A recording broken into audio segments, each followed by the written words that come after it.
Hello friends, माझ्या YouTube चॅनलवरती तुमचं सर्वांचं स्वागत आहे. तर आज मी माझी फर्स्ट व्हिडिओ शूट करते आहे आणि त्या व्हिडिओमध्येच मी तुम्हाला जे आपलं नथ मेकिंगसाठी वायर्स लागतात त्याची माहिती देणार आहे. तर फर्स्टला आपल्याला या 3 प्रकारच्या वायर्स या नथ बनवण्यासाठी आवश्यक असतात, म्हणजे त्या लागतातच. तर त्या कोणत्या?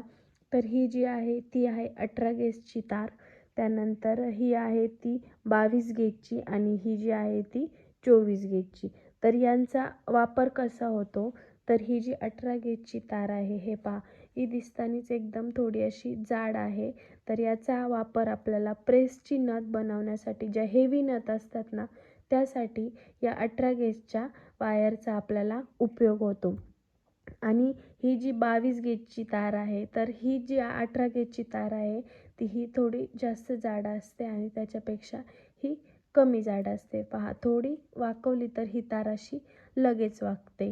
तर ह्या तारेचा पण आपल्याला प्रेसची नथ करण्यासाठीच उपयोग होतो, परंतु ज्या हेवी नथ नसतात, ज्या छोट्याशा नथ असतात, त्यासाठी ही 22 गेजची तारेचा उपयोग होतो. तसेच मंगळसूत्र, पेंडंट वगैरे बनवण्यासाठी पण या 22 गेजच्या तारेचा उपयोग केला जातो.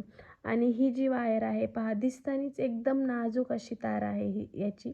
लगेच अशी वाकवली तर लगेच ही तार वाकते. तर ही आपल्याला जे आपण नाकातून नथ घालतो त्यासाठी या वायरचा उपयोग होतो. तर अशा प्रकारे नथ बनवण्यासाठी तुमच्याकडे या 3 प्रकारच्या वायर्स असायला पाहिजेत. तर आजची व्हिडिओ तुम्हाला कशी वाटली मला नक्की सांगा. आणि जर तुम्हाला व्हिडिओ हेल्पफुल वाटली असेल तर नक्की आपल्या या चॅनलला सबस्क्राईब करून ठेवा. आणि आणखी तुम्हाला अशा अजून काय काय पाहायला आवडेल हे मला कमेंटमध्ये नक्की सांगा.